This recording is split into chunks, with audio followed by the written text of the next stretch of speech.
Hello my friends, welcome to the metal shop. Beautiful day here, about 60 degrees.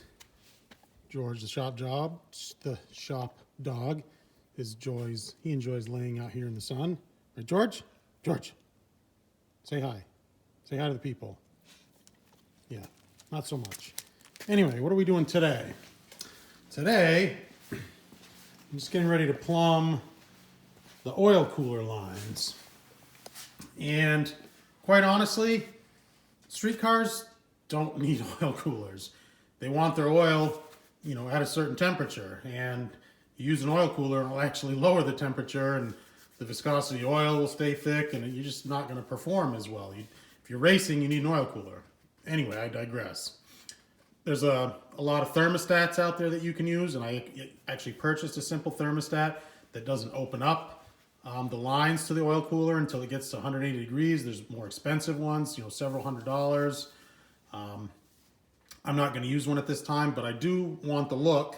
But I'm not just going to make a faux, fake oil cooler and fake oil cooler lines. So what I'm going to do is I'm going to plumb them so that I can hook them up should I so choose in the future. So they'll work and they're going to be nice and quality, and anyway, they'll function most importantly, but they'll also look the part. I'm not going to do the the blue anodized line there like they did with all, and quite honestly what Shelby did was he cobbled together a bunch of fittings. There were female fittings on their oil coolers, and they used the blue AN, and then they used an adapter, and I believe they used -12 hose. Pretty big stuff. Again, race cars. Those were legit race cars. This is not a race car. This is a street car.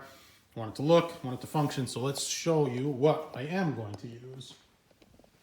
And when I plumbed the old Street Beast car, I bought this really nice Fragola push lock hose. It's got a really nice cloth covering on it and really nice vintage looking, expensive, $7-8 a foot, but it really looks the part. I go to build this car, do the same thing over again, and this product has been discontinued. Fragola no longer carries it. They told me the name of the company that produced it for them. They no longer carry it. So I kind of sort of give up. I actually bought some of this Continental hose from UPR. I think they use it to make their oil coolers. But it's not quite as, it's just not quite as tough. It doesn't, the cloth covering isn't quite as nice as this, as vintage looking. And look, I can just squish it like that. It's just not, and this was expensive. This was $120, I think, for this roll. I can't remember how many feet I got, but it's just not the same as this stuff here. So what I did was I just went on a hard target search trying to find everyone who listed that they stock this on the internet. And what you'll find is people who don't update their sites, and they say they still stock it. You call them, and I did everything by phone because I tried a couple times just ordering it online, and I get the inevitable, oh, sorry, this is out of stock, and it's a refund, and it's a pain. So what I did was I started cold calling. I just made a list, cold calls to find who still had some in stock. Bearing in mind that this is -10, been discontinued for about 6 months, and I found Wide Open Design in Murfreesboro, Tennessee. The guy had a thick Tennessee accent, had a hard time understanding him, but they had 15 feet of it left, and they bailed me out. So I found possibly the last little bit of this available in the United States, and I kind of thought maybe I'd get a deal on it because they were getting rid of the stock or whatever. They use -12 on everything they build like sand rails and buggies and off-roading stuff. But no, they charged me full price and some hefty shipping, but hey, worth it, totally worth it. So I'm going to use the Fragola push lock fittings, and what I use instead of those, they make a crappy kind of a metal clip or even a worm drive clamp. I'm not going to do that. I'm going to do it just like last time, and I'm going to use these Gates Power Grip heat shrink. These are really nice. You can hit them with a little bit of brake clean, and it'll take the lettering right off them if you want that look. But it makes a permanent hose, which is fine because the fittings on the end spin. So these will be the 90s that I'll use on the oil cooler, and the other ends I'm just going to use straight hose there. So anyway, I've done this before. You know, I'm not going to bore you with the details. It's a real pain. Those fittings go in this hose really hard, but that's good. You heat this up with a heat gun. I'll use a little bit of lube, you know, some WD-40 or some 3-in-1 oil.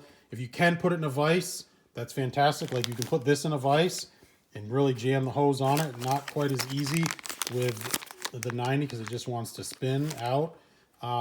Be prepared for your hands to be sore and blistered from holding this, and it'll be hot from using the heat gun on it too. There's just no other way around it. You know, we just got to build some hoses here. We want the really nice vintage look. Nice stuff costs, and it ain't easy. So let's build some hoses. Awesome. I forgot to mention, you can get these really nice diagrams. They're available online if you're going to use, you know, standard 427 routing with your, you know, your remote plate and your remote filler, and you're going to route it the way they did originally. I'm going to cut with these cutters that I got. They make nice straight cuts. My hose is going to be different because I'm going to route them differently in the car than this, but this is available. Just wanted to make you aware of that. It's online everywhere. All right, my friends. So it's about 11:10 at night. I'm not doing any work out here, but I'm sitting upstairs watching TV. And I'm just thinking, like, man, I wonder if that 90 fitting will fit in a vise and just make my life a lot easier. And I feel really stupid, but it drops right in this vise.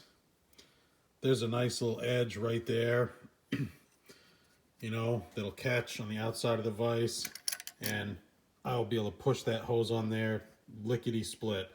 And bearing in mind that I killed myself, you can see the blisters, and, you know, just monkey fornicated a bowling ball for 30 plus minutes to get this on last time. I'm pretty embarrassed, but yeah, fits right in the vise.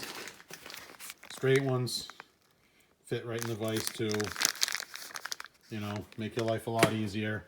Little 3-in-1 oil, little heat from the heat gun, the vise, boom, Bob's your uncle.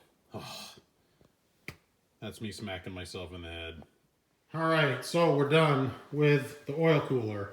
And quite honestly, this line here took me less than 5 minutes to make that line. Sorry, we're a little light here. Once I figured out that that thing fit in the vise nicely, heat it up with the heat gun, boop, put it right on. Don't forget your heat shrink. Don't forget your heat shrink there. Let me get a light here, my friends. I'm sorry for the super poor camera work. There we go. Anyway, what I did find was almost to the number, my lines, the way I routed them, are about 12 inches longer than that diagram that's available online if you want to use the, you know, the stock 427, you know, the routing that those cars used, you know, the comp cars. This one's supposed to be 69. I think mine was 80 inches. This is supposed to be, I think, 38 inches by their diagram. Mine was 50 inches. So 12 inches, 11 inches larger. That's just how I routed mine for, you know, for the factory 5. And I have them just tagged over there. They are right there.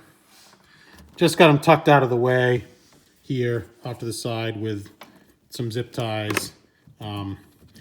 Keep them nice and out of the way. And I do need to remake those lines right there. Those are just crappy, you know, rubber lines with, you know, worm drive clamps. I'm going to remake those in the nice, you know, the really nice push lock hosing, the Fragola push lock hosing, and the nice push lock ends. Those are about 20 inches each, just for reference. So anyway, looks pretty nice, in my opinion. You know, you got the fans, got your oil cooler lines. It's just, you know, it's the look, but it'll also function. So anyway, quick little video on the making the oil cooler hoses, oil cooler lines. So all my friends, thank you for watching. Truly do appreciate your support. If you're new, Please click subscribe, hit the bell, get notifications. I'm cranking these videos out now, kind of a little bit rejuvenated. Hit me up in the comments. I respond to all my comments, and give me a thumbs up if you're so inclined. Don't give me a thumbs down, please. Anyway, take care, my friends. Bye-bye. Cobra.